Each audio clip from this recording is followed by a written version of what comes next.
시작합시다. 우리가 지금 rate law에 대해서 공부하고 있어요. 지난 시간에 기본적인 이제 용어 설명을 했고, reaction order 그리고 rate law가 power law 모델로 표현되는 이야기를 했고, elementary reaction과 non-elementary reaction에 대해서 이야기했어요. 무엇보다 중요한 거는 rate law는 실험을 해서 키네틱 실험을 해갖고 우리가 표현할 수 있다고 했죠. 오늘은 그 마무리로 reversible reaction인 경우에 rate law가 어떻게 표현되는지 이야기를 하려고 그래요. 그리고 현재 우리가 리액터 디자인을 하기 위해서 어디까지 와 있는지 다시 한번 점검을 하고 rate constant 이야기를 뒷부분에 할 거고요. 그 다음에 현재 우리가 어디까지 와 있는지 그 얘기를 한 다음에 마무리할게요. 자, 가봅시다. reversible reaction.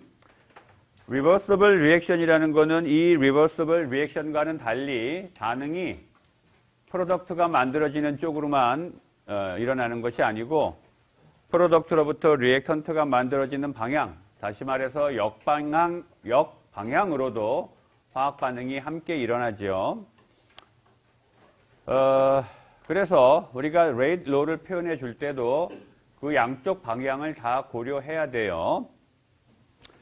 어찌됐건 간에 reversible reaction이 어떠한 평형에 도달했다라고 하면 그 말의 의미는 뭐냐 하면 더 이상 농도의 변화는 없다는 얘기죠.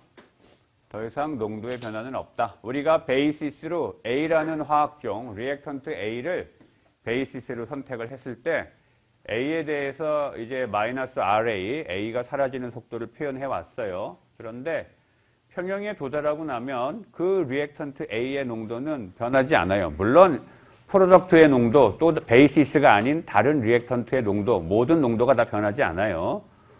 어찌됐건 우리의 관심사는 베이시스니까 얘의 농도는 평형에서 변하지 않는다. 그 농도가 변하지 않는다는 말은 다른 말로 얘기하면 A가 사라지는 속도가 0이다. 0이다. 0처럼 보인다. 라는 거죠. 사실은 여러분들이 물리학 시간에 배웠지만 평형에 도달해 있다 그래서 애들이 가만히 있는 건 아니죠. 포워드 리액션도 계속 일어나고 리버스 리액션도 계속 일어나요. 다만 양쪽 방향의 속도가 같아서 외관상 안 변하는 것처럼 보이는 거죠. 어찌됐건 이때 반응 속도 A로 표현된 반응 속도는 0이에요. 예를 들어서 이러한 reversible reaction이 있다고 합시다. 이때 이 평형에 도달한 다음에 이 반응이 평형에 도달한 다음에 각각의 화학종들의 농도는 어떻게 되느냐 하는 문제를 우리가 생각할 때 평형 반응에서 무엇보다 중요한 게 뭐였냐 하면 바로 이 평형상수였었죠. 평형상수예요. 이 평형상수는 본래 액티비티나 퓨게시티 이런 걸로 표현해 주는 게 엄격하게 하면 맞는데 우리가 편의상 많은 화학 반응에서 액티비티 코에피션트 또는 퓨게시티 코에피션트가 1에서 크게 벗어나지 않기 때문에 그냥 농도 또는 압력으로 표현했었죠. 여기서 K 첨자 C라고 돼 있는 거는 그 농도로 표현된 평형상수를 말하는 거예요. 이 평형상수로부터 우리가 평형 상태에서의 조성이 어떻게 돼 있을지 이제 짐작을 할 수가 있어요. 예를 들면 이 반응 같은 경우에 평형상수는 이런 식으로 표현이 되겠죠.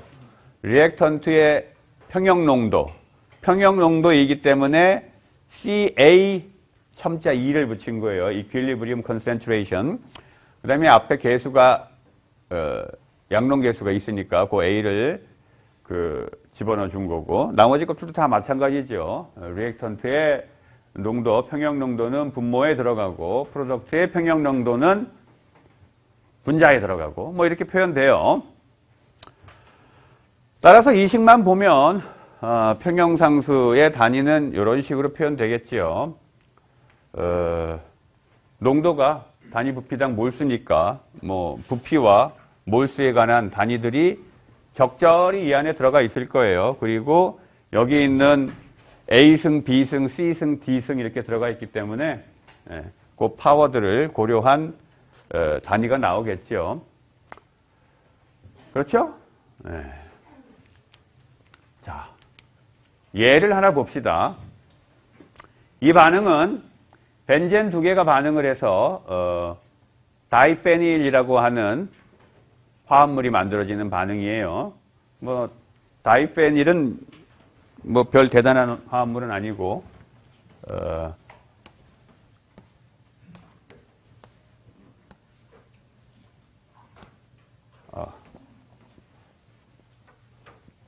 이런 식으로 벤젠 두 개가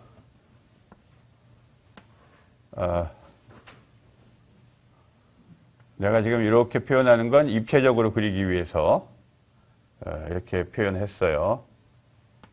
이런 식으로 판때기 두 개가 얘가 이 칠판의 평면에 있다면 얘는 칠판 안쪽으로 약간 기울어져 있어요. 이런 식으로 벤젠 두 개가 붙어 있는 그런 화합물이에요. 그래서 페닐이 두 개 있다고 해서 다이페닐 이렇게 불러요. 뭐 이 화학 구조가 중요한 건 아니고 우리는 이 화학 반응을 반응공학 측면에서 지금 보려고 하는 거니까 간단하게 씁시다. 너무 복잡하니까. 그래서 심벌을 이렇게 쓸게요. 벤젠은 B라고 쓰고 다이페닐은 D라고 쓰고 그래서 B가 두 개 만나서 D 하나하고 H2 분자 하나를 만드는 이런 반응이에요. 이 반응의 정반응의 평형상수를 우리가 KB라고 쓰고 역반응의 평형상수를 K-B 이렇게 표현할게요. 이 첨자 B는 뭘 의미하냐 하면 화학종 B, 벤젠, 얘가 이제 우리의 베이시스라는 거고 벤젠 관점에서 속도를 기술할 때 그때의 속도 상수라는 의미예요. 그리고 앞에 마이너스 표시를 한 거는 리버스 리액션을 표현하기 위해서 넣어놓은 거고 자, 이 반응에 대해서 우리의 베이시스인 벤젠에 어떤 일이 벌어지고 있는지 먼저 포워드 리액션을 봅시다. 이게 포워드 리액션이죠. 포워드 리액션이 일어나는 동안에 벤젠이 어떻게 돼요?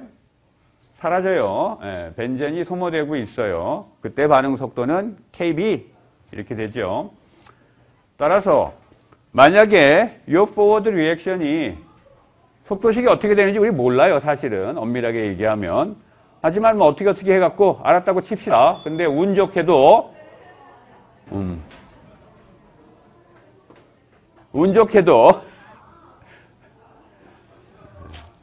운 좋게도 이 반응이 엘리멘터리 레이트 로를 따른다라고 가정을 합시다.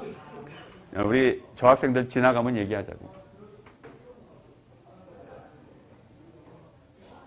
여러분들은 강의실 앞 복도 지나갈 때 저렇게 떠들지 마요, 좀.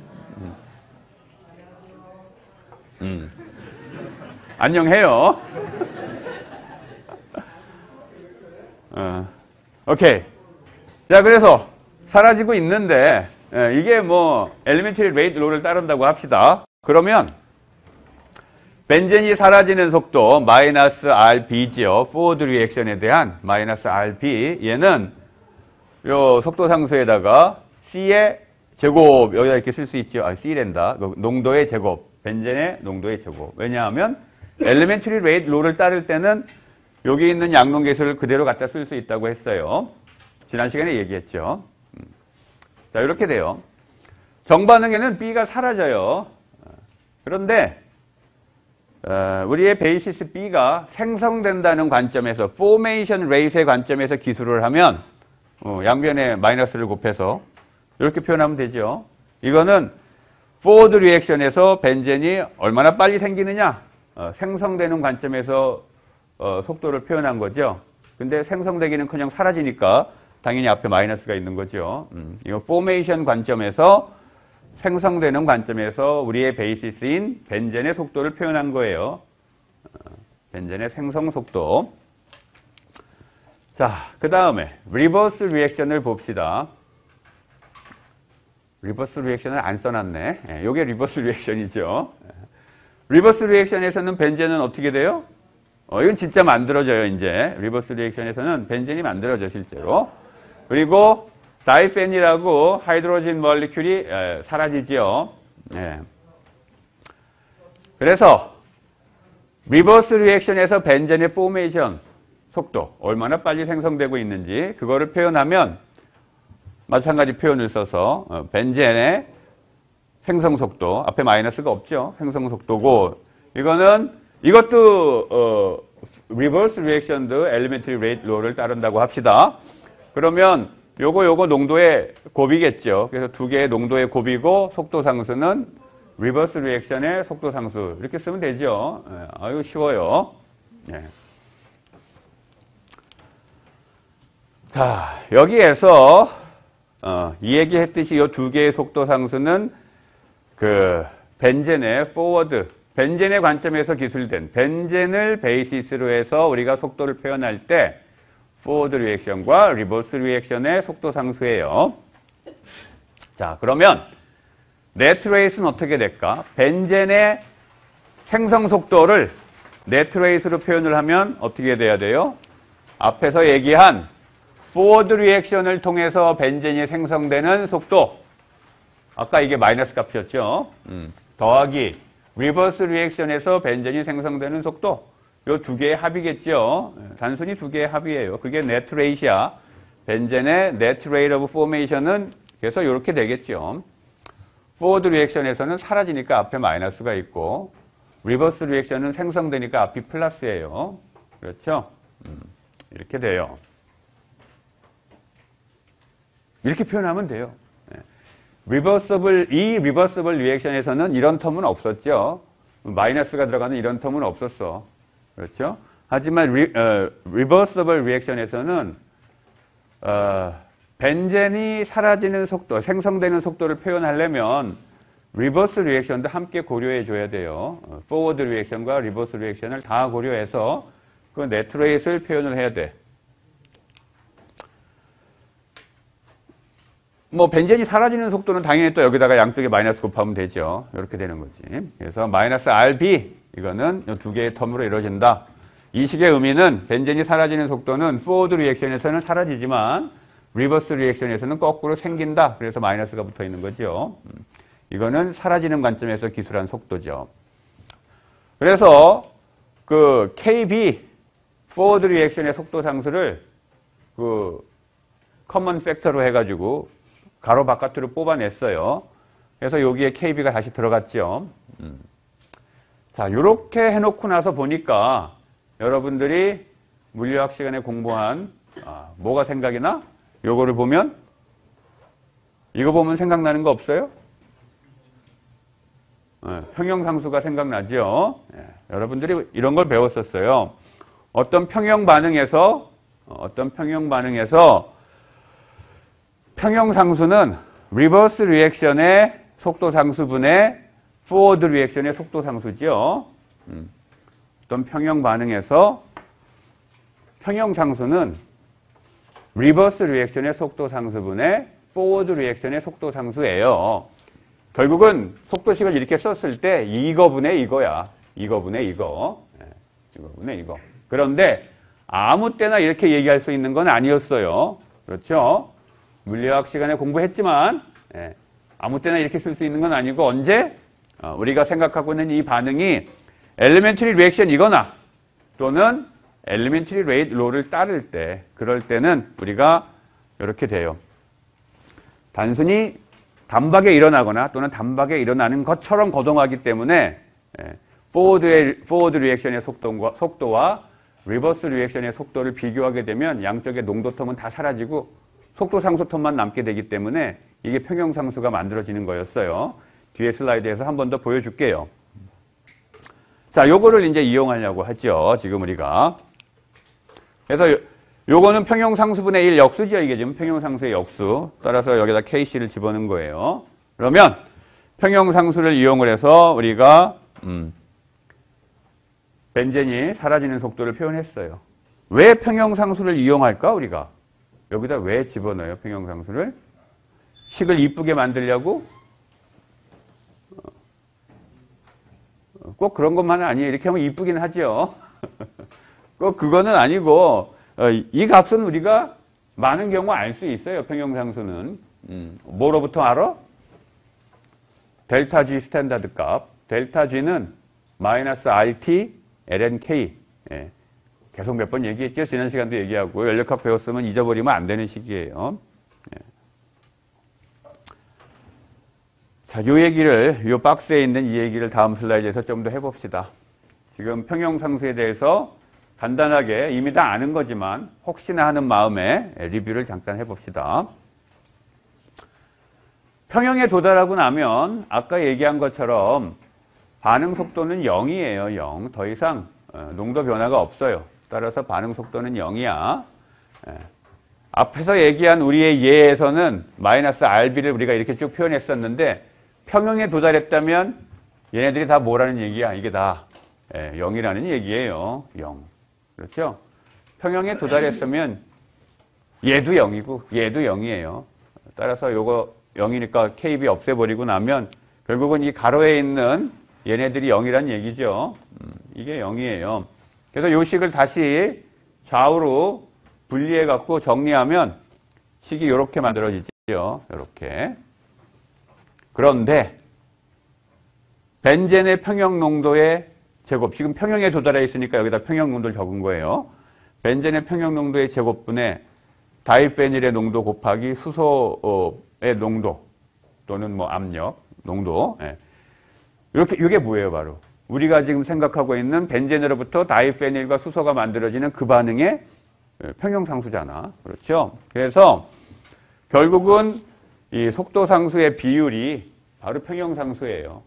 역반응과 정반응의 이 속도상수의 비율이 바로 평형상수가 돼서 앞에서 얘기한 그 박스 쳐놓은 그 이야기를 한 거예요.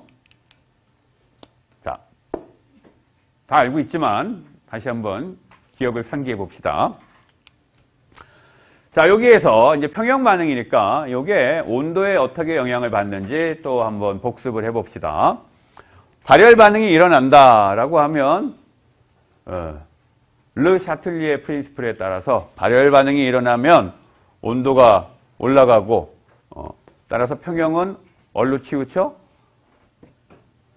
발열 반응이 일어나는데 우리가 온도를 올리면 발열 반응을 온도를 올려주면 평형은 얼로 가요? 네, 역반응으로 가죠. 역반응으로 간다는 얘기는 뭐예요? 리액턴트의 농도가 진해지고 프로덕트의 농도는 묽어진다는 얘기야. 따라서 평형상수는 어떻게 된다는 얘기예요? 네, 작아진다라는 얘기죠. 반대로 그래서 그림을 그리면 온도에 따라서 평형상수가 이렇게 작아져요. 뭐 모양이 어떤 모양이 될지는 몰라. 지금으로서는 하여간 경향은 작아진다. 온도가 올라가면 발열 반응의 평형상수는 작아져요. 반대로 흡열 반응은 온도를 올려주면 르 샤틀리에 프린시플에 의하면 평형상수가 커지죠. 프로덕트가 더 많아져요. 평형 농도가. 그리고 그림으로 그리면 이렇게 되죠. 온도가 올라가면 평형상수가 커져요. 모양이 뭐 이렇게 커지는지는 지금으로서는 모르지만 어찌됐건 커져요. 이런 걸 갖다가 이제 르 샤틀리에 프린시플이라고 뭐 일반학 시간에도 배운 거죠. 그렇죠? 그 르 샤틀리에 프린시플 얘기는 다음 슬라이드에서 또 다시 얘기하도록 하고 한 가지만 더 보충합시다. 우리가 평형상수를 알 수가 있다고 했어요. 문헌을 찾아보면 K 값이 나와 있든지 또는 델타 G 제로 값, 델타 G 스탠다드 값이 나와 있든지 해요. 그러면 뭐 델타 G로부터 K 값 계산하든지 아니면 K 값이 나와 있으면 그냥 취하면 돼. 근데 문제는 항상 문헌에 특정 온도에서의 값이 나와요. 예를 들면 0도C 또는 25도C 이런 식으로 특정 온도에서의 값이 나와요. 그런데 우리가 반응은 예를 들면 300켈빈이 아니고 뭐 한 300도, 뭐 600켈빈 막 이런 데서 반응을 시켜야 된단 말이야. 이럴 때 어떻게 해요? 알고 있는 값으로부터 모르는 또 다른 온도에서의 평형상수를 구해내야 되겠죠. 그때 사용하는 식이 뭐였어요? 바로 요거였었죠. 이것도 물리학 시간에 공부했어요. 이것도 물리학 시간에 공부했어요. 이 식은 어떠한 식으로부터 뭐 간단한 유도 과정을 거쳐서 얻어진 식이에요. 어느 식으로부터 이거 유도했었지? 반트호프 이퀘이션으로부터 얻었어요. 반트호프 이퀘이션. 사실은 뭐 깁스 헬름홀츠 이퀘이션이라는 걸 살짝 써가지고 반트호프 이퀘이션을 얻은 다음에 반트호프 이퀘이션을 적분해가지고 얻은 식이에요. 어찌됐건 뭐 그런 이름은 다 까먹어도 좋아. 그런 건 다 까먹어도 돼요. 뭐 들어는 봤다. 이 정도면 돼. 하지만 이거는 굉장히 많이 쓰는 식이니까 뭐 외우고 다닐 필요는 없지만 이런 식이 있다라는 건 알아야 되겠죠. 그래서 필요하면 찾아서 써야지. 우리가 예를 들면 T1이라는 온도에서 평형상수를 문헌에서 찾았어요. 또는 델타 집값을 찾아갖고 T1에서의 델타 집값으로부터 요 평형상수를 계산을 했어. 이건 이제 알아요. 그런데 모르는 온도 T에서의 새로운 온도 T에서의 평형상수를 구하고 싶으면 이 식을 쓰면 돼요. 자, 요 식이 어떻게 해서 유도가 됐는지 궁금한 사람은 물리학 책을 다시 들여다봐도 되고 이 책의 아펜딕스 C에 가면 또 나와 있어요. 그걸 봐도 되고 어느 거든 더 들여다보고 싶은 사람은 보면 돼요. 자, 그 다음에 르 샤틀리에 프린시플을 다시 한번 생각해 봅시다. 내가 이 슬라이드를 굳이 새로 또 집어넣었는데 집어넣은 이유는 요거 다시 강조하려고. 이거 두 개는 까먹으면 안 된다고 했어. 그렇죠? 나한테 연력학 배우고 물리학 1을 배운 다음에 이 두 개의 식을 모르면 정말 서운해요. 내가 수업 시간 내내 다 까먹어도 이거 두 개는 까먹으면 안 된다. 계속 얘기했는데. 자, 위에 있는 식. 지난 시간에도 여기 칠판에다 쓰면서 얼핏 얘기했지만 위에 있는 식을 마이너스 t를 양변에 나눠주게 되면 식이 이렇게 되죠. 그렇죠? 그래서 이게 뭐였어? 시스템의 엔트로피 변화. 그렇죠? 그 다음에 압력과 온도가 일정한 상황에서는 여기다 적어놓지는 않았지만 만약에 압력과 온도가 일정한 상황에서는 이 델타 H 압력이 사실은 압력이 일정할 때면 충분해요. 이 제약 조건은. 압력이 일정할 때는 델타 H가 바로 뭐예요? Q지요. 그래서 이 T분의 마이너스 Q 이거는 뭐야? T분의 마이너스 Q는 다른 말로 얘기하면 T분의 Q 서라운딩이죠. T분의 Q 서라운딩. 따라서 이게 서라운딩에서의 엔트로피 변화예요. 서라운딩. 시스템과 서라운딩에서의 엔트로피 변화의 합. 바로 이 좌변이 오버롤 엔트로피 변화량이죠. 그렇죠? 자, 요 식을 놓고 르 샤틀리에 프린시플을 한번 생각해 봅시다. 먼저 엑소서믹 리액션이 일어나요. 엑소서믹 리액션이라는 거는 델타 H가 음이야. 델타 H가 이게 음이에요. 따라서 첫 번째 텀, 서라운딩에서의 엔트로피 변화량이 무슨 값이야? 플러스 값이에요. 엑소서믹 리액션이 일어나면 서라운딩의 엔트로피가 증가하는 거야. 왜 증가해? 서라운딩으로 힛이 나가고 있잖아, 지금. 시스템에서 서라운딩으로. 그러니까 당연히 증가하죠.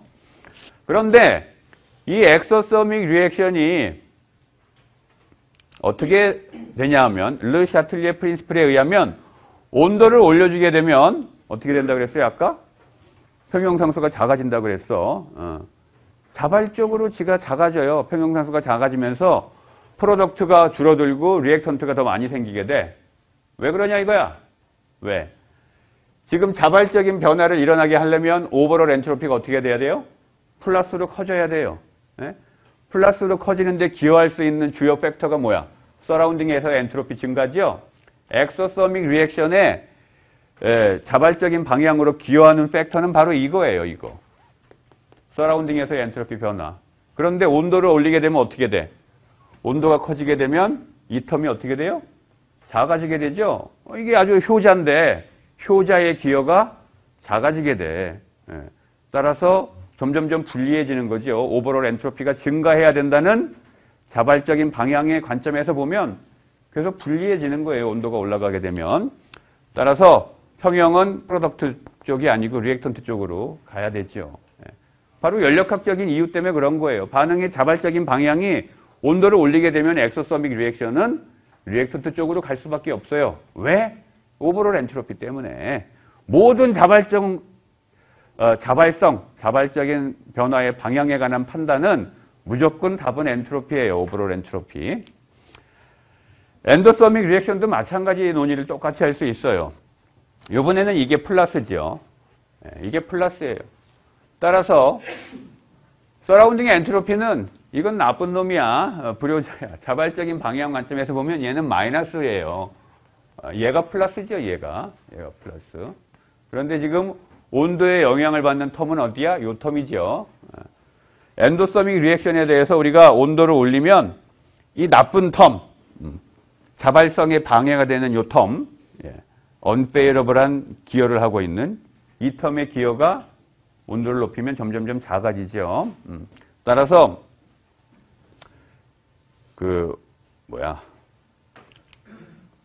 평형이 프로덕트 쪽으로 치우치게 되겠죠. 자, 이와 같이 평형상수의 개념과 또 평형상수와 델타지와의 상관관계, 그리고 온도가 변했을 때 평형상수가 어떻게 변하는지를 여러분들이 정확하게 이해하고 있어야 돼요. 노파심에서 짤막하게 리뷰를 했어요. 여기까지 혹시 질문 있어요?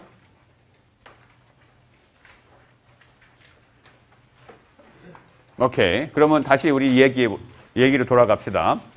우리가 무슨 얘기하고 있었냐 하면 리버서블 리액션의 속도식이 어떤 모양으로 표현되는지 그 이야기하고 있었어요. 이 리버서블 리액션하고 다른 점은 리버스바, 역방향의 속도를 고려한 텀이 또 들어가 있다는 거. 그게 달라요. 자, 그래서 이제 이런 식이 얻어졌었는데 만약에 우리가 다이페닐, D라고 표현한 다이페닐 관점에서 다이페닐이 생성되는 속도를 표현을 하면 지금 요거를 유도하는 과정과 똑같은 과정을 반복하면 되겠죠. 그렇죠? 똑같은 과정을 반복하면 베이시스가 벤젠이 아니고 다이페닐인 속도식을 유도할 수 있을 거예요. 그 과정은 반복하지 않을게요. 다이페닐은 포워드 리액션에서 어때? 생성되지요. 따라서 포워드 리액션의 속도식 요게 들어간 거고, 그 다음에 리버스 리액션에서는 사라져. 그러니까 앞에 마이너스가 있고 요 방향의 식 요게 들어간 거죠. 근데 속도 상수를 바깥으로 빼냈으니까 여기 KC가 들어가 있는 거예요, 지금. 자, 식은 요렇게 돼요. 결과적으로 다 유도하고 나면. 자, 그런데 보면 요 식하고 요 식을 비교해 보면 어때요? 요 첨자가 다르죠? 요게 달라. 왜? 여기서는 베이시스가 벤젠이고 여기서는 우리의 생각의 출발점이 다이페닐이에요. 요 첨자가 달라요. 전에 요 부분은 똑같아. 요 부분은 똑같고. 그런데 전에 우리가 이런 얘기 했었죠. 모의 관점에서 어떠한 화학적 관점에서 반응 속도를 표현하든 그 표현된 반응 속도들은 다 양동계수를 이용하면 다 이퀄로 만들 수 있다는 얘기를 했었어요. 바로 요 식 가지고. 그렇죠? 그래서 어떠한 걸 베이시스로 잡든 그렇게 표현된 속도들을 양동계수로 쪼르륵 다 나눠주면, 물론 리액턴트는 마이너스 붙여갖고 나누고, 이렇게 되면 다 똑같아진다라고 했어. 그렇죠? 그러면 요 반응도 똑같이 적용해 봅시다. 그러면 벤젠은 양동계수 2인데 리액턴트니까 마이너스 2로 나누고, 다이페닐은 프로덕트니까 양동계수 1이니까 플러스 1로 나누고, 그럼 식이 이렇게 돼야 되겠죠. 결국은 벤젠 갖고 표현한 속도는 다이페닐 갖고 표현한 속도의 2배라는 거예요. 그렇죠? 2배예요. 그리고 이게 지금 다이페닐 갖고 표현한 속도죠.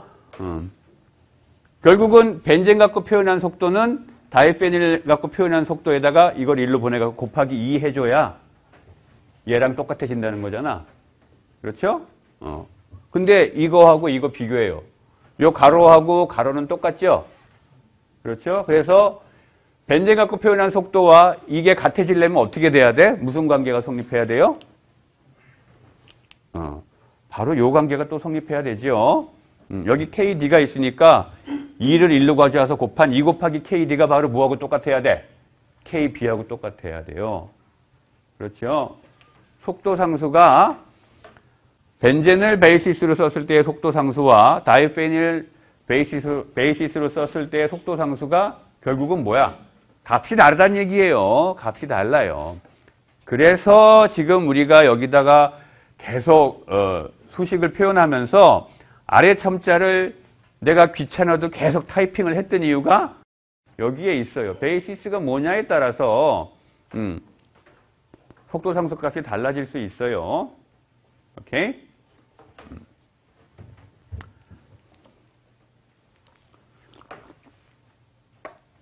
자, 여기까지 질문.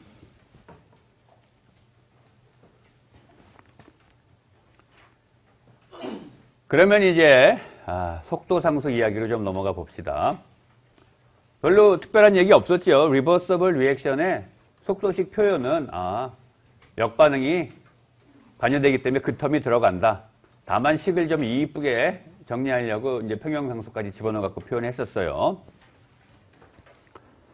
이번에는 앞에 식에서도 나왔던 요 속도상수, 이 속도상수 얘기를 좀 해봅시다. 이것도 이미 다 알고 있는 건데, 또 리뷰를 한번 해봅시다. 속도상수는 상수 아니에요. 왜 이름을 이렇게 붙여놔가지고 학생들이 오해하게 만드는지 모르겠지만, 우리의 선배들이 이렇게 해놨으니 후학들은 쫓아가는 수밖에 없어요. 절대 상수 아니에요. 함수예요. 뭐의 함수냐 하면 아주 심각하게 온도에 의존하는 함수예요. 그것도 적당히 의존하는 게 아니고 무지하게 심각하게 의존하는 함수야. 다만 상수라고 부르는 이유는 농도에는 무관하기 때문에 그래요. 농도에는. 이야기한 것처럼 얘는 상수 아니에요. 그래서 사람들이 다른 말로 또 부를 때는 Specific Reaction Rate라고도 불러요. Specific Reaction Rate. 우리가 뭐 Specific Volume 그러면 뭐예요? 볼륨을 무게 갖고 나눠준 거죠. 그래서 단위 무게당 볼륨. 몰라 볼륨 하면 볼륨을 몰수로 나눠준 거고 Specific Volume 그러면 그 단위 무게당 볼륨 뭐 이런 걸 얘기하는 거잖아. 그와 유사하게 속도 상수는 결국은 뭐예요? rate law에서 농도 텀들을 다 마이너스 RA가 있는 쪽으로 다 이항했을 때 만들어지는 그 녀석이잖아. 그죠?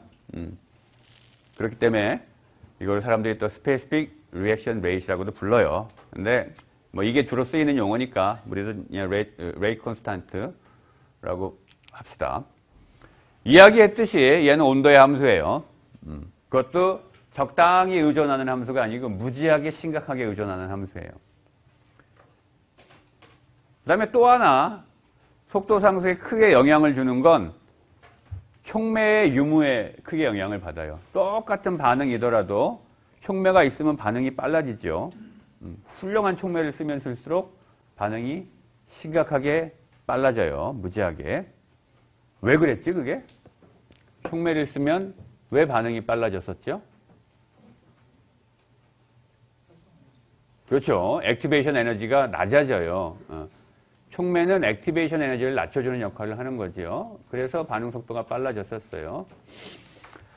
그 외에도 사실은 약하게 심각하지는 않지만 영향을 주는 것들이 있어요. 기체 반응 같으면은 토탈 프레셔, 액체 반응 같은 경우에는 아이오닉 스트렝스나 솔벤트가 어떤 솔벤트를 쓰느냐 뭐 이런 것들이 영향을 줘요. 하지만 이런 것들은 마이너한 거고 중요한 건 온도예요. 온도. 그리고 촉매의 유무.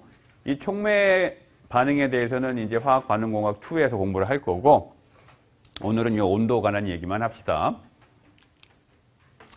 이분도 물리학 2에서 뵀던 분이죠. 네. 써있죠? 아레니우스. 네. 노벨상을 받았어요. 1903년. 예. 1903년에 우리나라는 뭔 일이 있었나? 1905년에 외교권을 박탈당했으니까 아주 암울하던 시절이죠. 네. 하여간 그 시절에 노벨상을 받으신 분이고 이분이 한 일은 여러분들이 다 아는 아레니우스 이퀘이션이죠. 이 식이 뭘 그렇게 대단해서 노벨상까지 줬냐? 바로 이 속도상수, 화학 반응에 속도에 아주 지대한 영향을 미치는 이 속도상수가 이런 식으로 표현된다 라고 수식 갖고 설명을 했어요. 여기에서 이 식을 이제 아레니우스 이퀘이션이라고 부르고, 여기에서 이 앞에 있는 팩터 A, 요거를 갖다가 프리 익스포넨셜 팩터, 익스포넨셜 텀 앞에 있다 그래서 프리 익스포넨셜 팩터라고 부르고, 또는 프리퀀시 팩터라고도 부른다고 했죠. 화학 반응이 일어나기 위해서는 기본적으로 꼭 모두 다 그래야 되는 건 아니지만 대개의 화학 반응들은 다 충돌에 의해서 일어나게 되죠. 따라서 자주 충돌해야 되고, 충돌을 할 때도 물리학 시간에도 얘기했지만 아무리 때려도 이렇게 가드 앞을 때려봐야 내가 충격 안 맞는다고 했죠. 이런 거 피해갖고 때려야 다운이 되잖아. 예? 자주 때리고, 때리되 맞으면 아픈 부위를 때려야 되고, 그리고 아픈 부위를 때리더라도 충분한 에너지를 갖고 때려야 다운이 되죠. 예. 똑같아요. 화학 반응도 자주 충돌하고, 오리엔테이션, 방향을 잘 맞춰서 충돌해야 되고, 그 다음에 충분한 에너지를 갖고 충돌해야 되고, 이 세 가지가 다 고려돼야 된다고 했었어요. 기억이 나죠? 예. 바로 얼마나 자주 충돌하고 적당한 오리엔테이션을 가지고 충돌하느냐라는 게 고려되어 있는 부분이 바로 여기에요. 프리 익스포넨셜 팩터. 여기에 얼마나 자주 충돌하느냐, 그리고 그 충돌의 방향이 얼마나 적당하느냐라는 게 여기에 고려되어 있는 거고, 그 다음에 마지막 남은 얼마나 큰 에너지를 갖고 충돌하고 있느냐, 그게 고려되는 게 바로 이 익스포넨셜 텀이죠. 여기에는 기체상수 R과 이 액티베이션 에너지가 들어가 있지. 그래서 이 액티베이션 에너지보다 큰 에너지를 가지고 충돌을 해야 화학 반응이 성공적으로 일어나는 거였었죠. R은 이제 기체상수고, T는 절대 온도고. 그래서 이 식을 여기에 보면 변수는 온도밖에 없어요. 그렇죠? 온도의 함수야. 속도상수는 온도의 함수다라는 걸 말해주는 게 아레니우스 이퀘이션이에요. 그래서 온도에 따라서 속도상수 K를 그림을 그리면 그냥 익스포넨셜 펑션이에요. 익스포넨셜 펑션. 그런데 이게 얼마나 가파르게 올라가느냐? 얼마나 가파르게 올라가느냐를 뭐가 결정해? 바로 액티베이션 에너지가 결정하죠. 그렇죠? 액티베이션 에너지가 크면 클수록 온도가 증가함에 따라서 K값이 콱콱콱콱 커지고, 액티베이션 에너지가 작으면 더 완만하게 익스포넨셜 인크리즈를 하고, 이렇게 되는 거죠. 그렇죠? 이게 아레니우스 이퀘이션의 의미예요. 자, 그러면 액티베이션 에너지를 지금 이게 계속 했는데 도대체 왜 화학 반응에 액티베이션 에너지가 필요하냐? 라는 거예요. 아까 얘기했잖아. 내가 다운되려면 자주 때리고, 이 가드 피하고 있는 요거를 잘 피해서 때리고, 그 다음에 세게 때려야 된다고 했죠. 그런 이유인데, 왜 세게 때려야 되냐 이 말이에요. 그러면 왜 세게 때려야 다운되는데? 그 얘기예요. 왜 그러냐 하면, 사실은 레디칼 반응 같은 경우, 이런 거는 액티베이션 에너지가 사실 거의 없어요. 레디칼이라는 거는 수소 분자가 있는데 가운데를 싹둑 자르면 양쪽에 수소 원자 이렇게 있겠죠. 수소 원자, 이게 바로 레디칼이죠. 수소에 전자가 하나밖에 없어. 안정하려면 두 개가 있어야 되는데 하나만 있는 거. 그래서 이와 같이 레디칼이 되면 굉장히 언스테이블하고 결과적으로 얘는 에너지 상태가 굉장히 높아요. 따라서 굉장히 화가 나는 상태이기 때문에 부닥치면 무조건 반응이 일어나. 왜냐하면 충분한 에너지를 이미 갖고 있거든. 그래서 부닥치면 그냥 반응이 일어나요. 액티베이션 에너지가 필요 없어요, 얘네들은. 그런데 대개의 반응들은 레디칼처럼 그렇게 에너지가 막 높은 상태가 아니에요. 왜냐하면 에너지가 이렇게 높은 상태면 일반적인 상태에서 존재하지 않아요. 그렇게 불안정한 화합물들이. 레디칼은 우리가 인위적으로 만들어내는 거거든. 어떤 물질을 합성하기 위해서.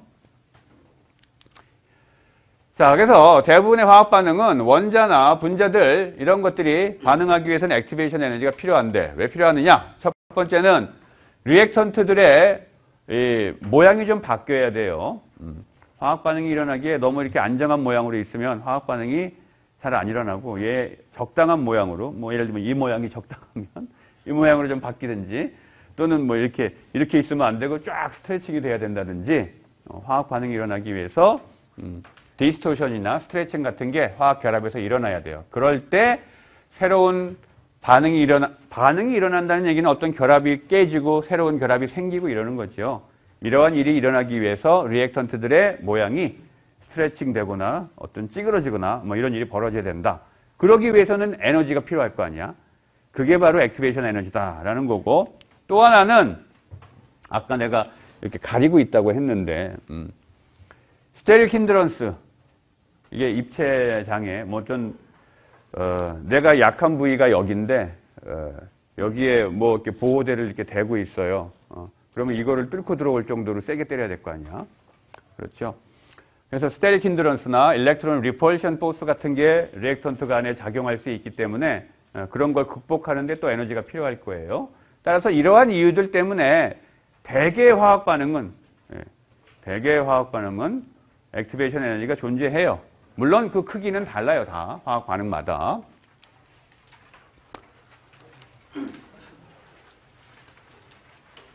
그래서 사람들이 이런 식의 그림으로 설명을 하죠. A라는 분자와 BC라는 분자가 반응을 해서 AB라는 분자와 C라는 놈이 만들어지는 이런 반응이라고 하면 여기가 리액턴트의 포텐셜 에너지고 여기가 프로덕트의 포텐셜 에너지면 이러한 에너지 배리어를 넘어가야 된다. 이러한 에너지 배리어를 넘어가야 이제 프로덕트가 생기게 되는데 이 에너지 배리어 여기서부터 여기까지의 크기가 아니고 여기서부터 여기까지 이 리액턴트 에너지 스테이트부터 여기 언덕의 꼭대기 여기까지가 액티베이션 에너지라고 부르죠. 에너지 배리어. 그래서 사람들이 액티베이션 에너지를 또 에너지 배리어라고도 불러요. 요거를 반응을 예를 하나 들어서 봅시다. 여러분들이 뭐 유기화학 시간에 다 공부한 반응이에요. 이런 반응 뭐라 그러지 이거? 그죠? SN2 반응. SN2 반응. Nucleophilic Substitution. Bimolecular. Bimolecular에서 2가 붙어 있는 거고 N는 Nucleophilic이죠. 그 다음에 Substitution. 자, 여기에 Nucleophile이 지금 Cl- 음이온인데 얘가 메실 아이오다이드하고 반응을 하면 메실 클로라이드하고 아이오다이드 이렇게 만들어지죠. 이 반응은 어떻게 반응이 일어난다고 배웠어요? 백사이드 어택을 해야 된다고 했었죠. 그래서 여기 리빙 그룹이 있으면 이 머리 쪽을 때리는 게 여길 때리는 게 아니고 이 뒤쪽, 이 뒤쪽 백사이드, 이 똥꼬 쪽을 때려야. 이거보다 좋은 표현이 없어요. 백사이드 어택. 딱 평상이 그렇잖아요. 여기를 때려야 이게 만들어져요. 그 이유는 이러한 트랜지션 스테이트를 거치게 된다라고 배웠죠. 그래서 트랜지션 스테이트에서 요게 이렇게 돼 있던 게 쫙 펴지면서 양쪽에 CL하고 요오드가 붙어 있는 이런 모양의 트랜지션 스테이트가 만들어지고 이 트랜지션 스테이트에서 존재하는 이러한 불안정한 화학종 요걸 액티베이티드 컴플렉스라고 부른다고 했었죠. 그렇죠? 물리학 시간에도 얘기했어요. 그래서 이거는 중성이고 이거는 마이너스 1까지요. 따라서 얘는 전체적으로 마이너스 1가여야 될 거야. 이쪽에 파샬 마이너스, 여기 파샬 마이너스, 여기도 파샬 플러스. 그래서 전체적으로 차지는 이거 두 개 차지 합과 같은 차지를 내가 갖고 있을 거고 트랜지션 스테이트라는 의미로 이렇게 더블 대가 표시를 사람들이 흔히 해줘요. 자, 이 반응이 바로 이런 식으로 에너지 상태가 그려져요. 리액턴트가 여기고 여기가 프로덕트예요. 트랜지션 스테이트가 여기예요. 바로 이 부분에 존재하는 게 이러한 액티베이티드 컴플렉스다라는 거예요. 여기를 트랜지션 스테이트라고 부르는 거고 왜 이런 놈이 만들어져야만 되느냐? 다른 데 때려가지고는 반응이 제대로 안 일어나요. 여기를 때려야지만 얘가 만들어지고 여기를 때려서 이런 액티베이티드 컴플렉스를 거쳐서 반응이 일로 가는 걸로 사람들이 여러 가지 분석 툴을 통해서 이미 다 확인을 한 바예요. 그래서 이러한 경로로 반응이 일어난다는 거에 대해서는 이미 이론으로 정립되어 있는 거죠. 그래서 교과서에도 실려 있는 거고.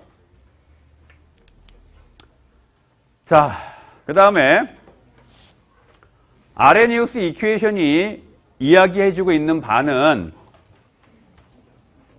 아레니우스 이퀘이션이 이야기해주고 있는 바는 액티베이션 에너지가 있다는 거고, 그 다음에 온도를 높여주면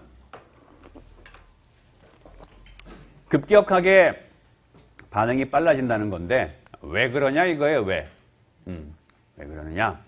그거는 또 우리가 물리학 시간에 배운 그 볼츠만 디스트리뷰션 또는 맥스웰 볼츠만 디스트리뷰션 뭐 이런 것들을 이용해서 설명할 수 있는데, 이쪽이 그 어떠한 그 펑션이에요. 이게 뭐의 함수냐 하면 에너지와 온도의 함수야.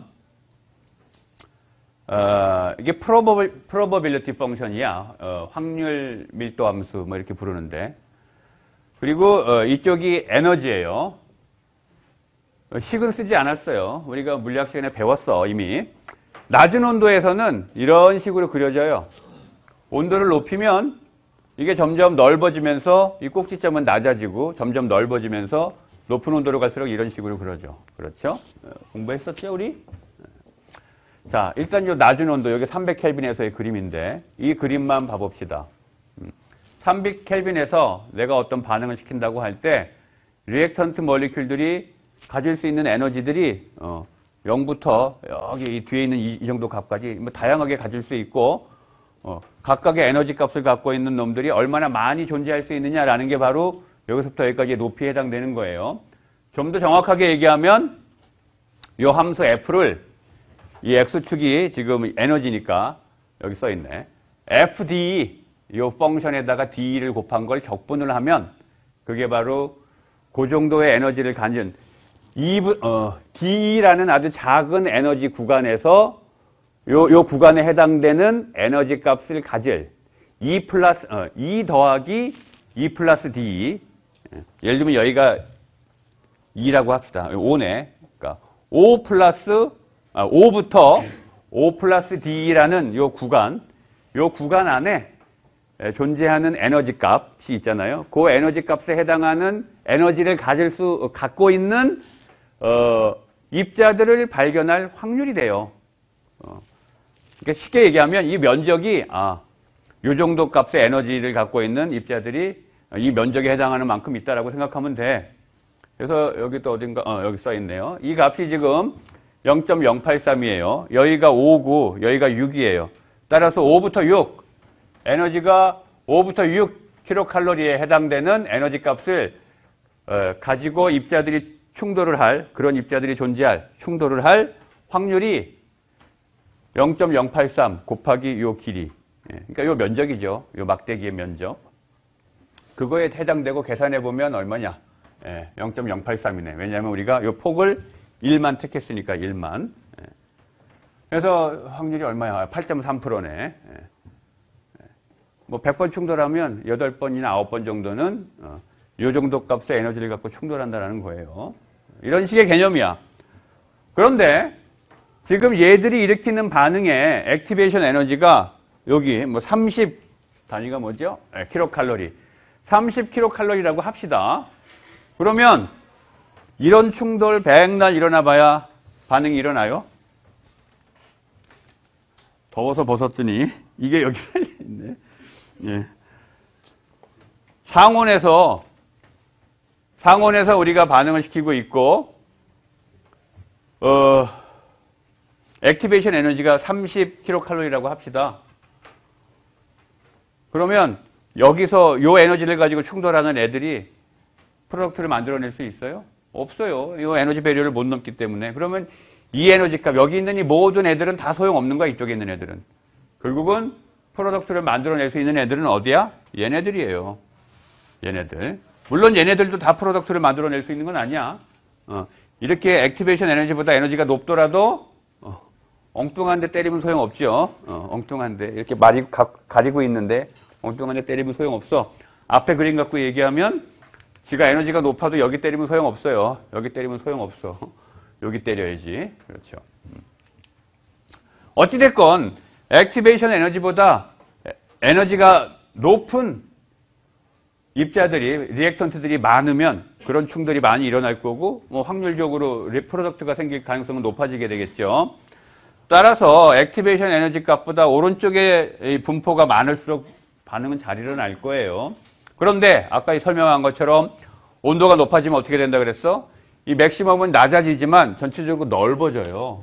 따라서 액티베이션 에너지보다 높은 에너지를 갖는 입자들이 많아지고 걔네들이 일으키는 충돌도 더 빈번해지게 되죠. 따라서 반응은 빨라지는 거죠. 그렇죠? 이러한 이유 때문에 우리가 온도를 높이게 되면 화학 반응이 빨라지게 됩니다. 그게 바로 아레니우스 이퀘이션이고요. 그래서 이 아레니우스 이퀘이션을 이용하기 위해서는 우리가 액티베이션 에너지를 알아야 되겠죠. 액티베이션 에너지를 알아야 돼요. 어떤 화학 반응의 액티베이션 에너지가 얼마인지. 이걸 어떻게 구해? 물론 요즘은 계산화학이 많이 발전해서 계산으로도 얼추 뭐 하기도 해요. 근데 잘 안 맞아 여전히. 실험을 해야 돼요. 실험. 여러 온도에서 실험하면 돼요. 여러 온도에서 화학 반응을 시켜가지고 속도 상수를 결정하면 돼. 좀 귀찮죠.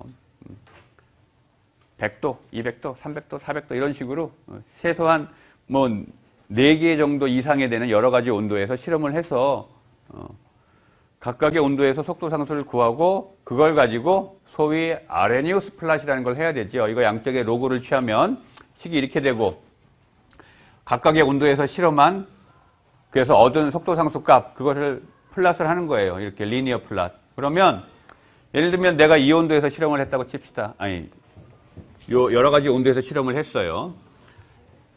T분의 1에 대해서 플랫을 한 거예요. 그래서 이렇게 가면 온도가 높아지는 거죠. 온도가 쭉 높아짐에 따라서 속도 상수가 이렇게 커지는, 온도가 증가함에 따라서 속도 상수가 커지는 이런 데이터를 얻었으면 이 기울기로부터 우리가 액티베이션 에너지를 구하고 절편으로부터 프리퀀시 팩터, 프리 익스포넨셜 팩터를 얻게 되는 거죠.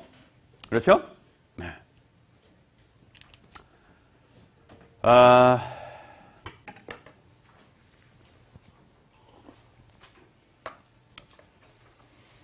화학 반응의 속도가 온도에 영향을 받는 그 관계에 대해서 사람들이 실험을 해보니까 얻은 경험 법칙이 있어요. 이 rule of thumb이라는 건 경험 법칙을 얘기하는 거예요. 네. 경험 법칙. 그거에 의하면 화학 반응의 속도는 온도 10도 올릴 때마다 2배 빨라진다. 라고 얘기해요. 온도 10도 올릴 때마다 2배 빨라진다. 이건 무슨 이론적 근거가 있는 게 아니에요. 사람들이 실험해 보니까 대충 10도 올리니까 한 2배 빨라지더만. 이런 거예요. 이런 거. 이거 아무 때나 맞을 수는 없겠죠. 사람들이 마치 이거야. 뭐 물 이 정도 넣고 라면 끓이니까 맛있더만. 이거하고 뭐가 달라. 그죠? 라면 2개 끓일 때는 물을 딱 2배 늘리는 것보다는 뭐 한 1.8배 정도만 늘리는 게 더 맛있더만. 이런 얘기 할 수 있잖아요. 라면 많이 끓여보면. 그죠? 면 다 끓이고 습 넣는 것보다는 습 먼저 넣고 끓이고 나중에 라면 넣는 게 더 맛있더라. 뭐 이런 얘기도 할 수 있고. 뭐 그런 얘기의 법칙이에요. 이게 뭐 무슨 근거가 없어. 그래서 여러분들한테 숙제를 하나 줬어요. 문제가 있어. 3-7번에 보면 소위 말해서 이 경험 법칙이 맞으려면 어떠한 조건이 성립해야 되는지, 어떠한 조건이 성립하면 이 경험 법칙이 맞을 수 있는지 이걸 생각해 보세요. 숙제예요. 이건 뭐 계산하는 문제는 아니고 간단한 수식 유도를 여러분들이 살짝 해보면 돼요. 어찌됐건 넘어갑시다. 어찌됐건 이 아레니우스 이퀘이션 가지고 서로 다른 온도에서 실험을 해서 속도 상수를 구한 다음에 아레니우스 플랫을 하면 이제 우리가 이렇게 직선을 얻을 수가 있는데 어떠한 반응은 직선이 이렇게 돼 있고 어떤 반응은 이렇게 돼 있고 어떤 반응은 이렇게 돼 있고 모양이 다르죠 지금. 화학 반응의 종류에 따라서 굉장히 가파르게 그려지기도 하고 좀 누워 있기도 하고 그래요. 어떤 게 액티베이션 에너지가 큰 거예요? 여기다 써 있지? 가파른 게 액티베이션 에너지가 큰 거죠. 다른 말로 얘기하면 액티베이션 에너지가 크면 클수록 그 반응은 온도에 더 센시티브하게 반응해요. 액티베이션 에너지가 클수록 어때요? 온도가 조금만 늘어나도 속도 상수가 확 커지잖아. 그렇죠? 반응마다 액티베이션 에너지는 다르고 액티베이션 에너지가 클수록 온도에 따른 속도 상수의 증가 정도가 달라요. 따라서 이 그림만 봐도 이 경험 법칙이 택도 없는 얘기라는 걸 알 수 있죠. 예. 하지만 특별한 조건에서는 뭐 그럴듯하게 맞아갈 수 있으니까 그 조건이 뭔지 찾아보라는 거예요. 오케이? 네. 자, 그 다음에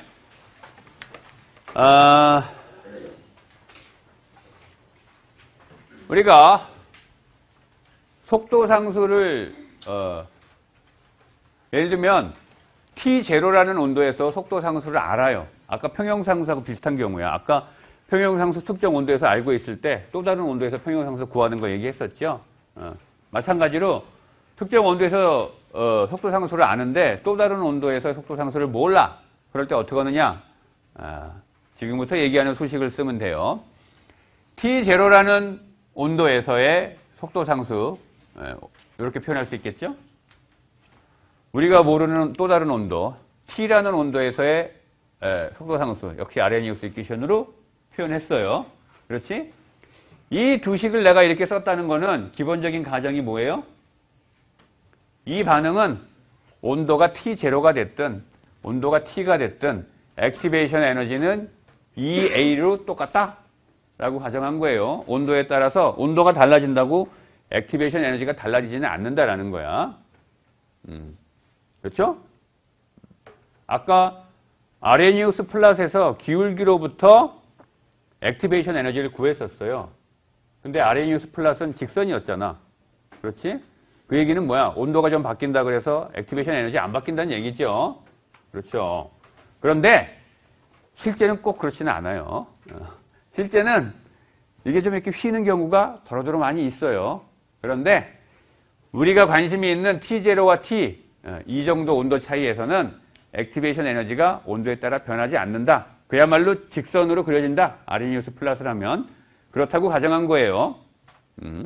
그 다음에 또 하나 가정이 있어, 여기는. 또 하나의 가정.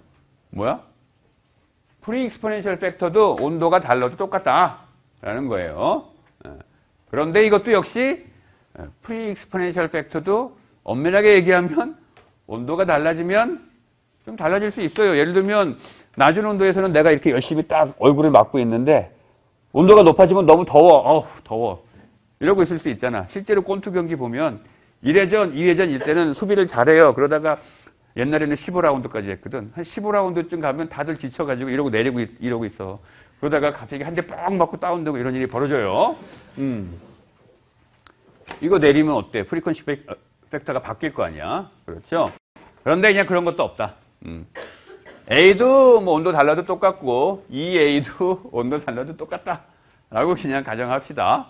그러면 똑같은 아레니우스 식으로 쓸 수 있겠죠. 그리고선 두 식을 나눠갖고 정리하면 이게 만들어지죠. 그러면 액티베이션 에너지 이건 정해져 있는 거고 T0라는 온도에서 우리가 이미 구해서 알고 있어요. 이건 알고 있는 값이고 그 다음에 그 T0에서의 평형상수 알고 있고 T0 온도 우리가 알고 있고 그러니까 모르는 요 평형상수 값을 구하고 싶은 요 온도 이것도 우리가 알고 있고 그러니까 이 식을 쓰면 되겠죠. 오케이. 자, 여기까지. 뭘 또 주의하래? 아까 얘기한 그 가정 얘기한 거예요. 액티베이션 에너지가 온도 영역에서 우리가 관심 있는 온도 영역에서 변하지 않는다라고 가정한 거고 사실은 그것뿐만 아니라 프리 익스포넨셜 팩터도 안 변한다라고 가정한 거예요. 자, 여기까지 질문.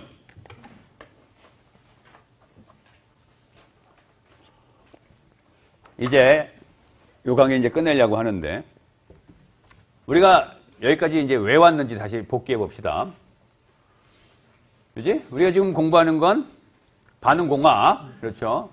반응공학의 목적은 리액터 디자인이에요. 여기서 말하는 리액터의 디자인이란 어떠한 종류의 리액터를 써야 되느냐, 그 종류를 선택을 해야 되고, 두 번째는 그 리액터의 크기 또는 반응 시간은 얼마나 크거나 얼마나 길어야 되느냐, 뭐 이런 거 정해야 되는 거예요. 필요에 따라서는 시리즈로 연결할 수도 있고, 그거 어떤 식으로 배치하는 게 좋은지, 이거 우리가 이제 공부하는 거죠.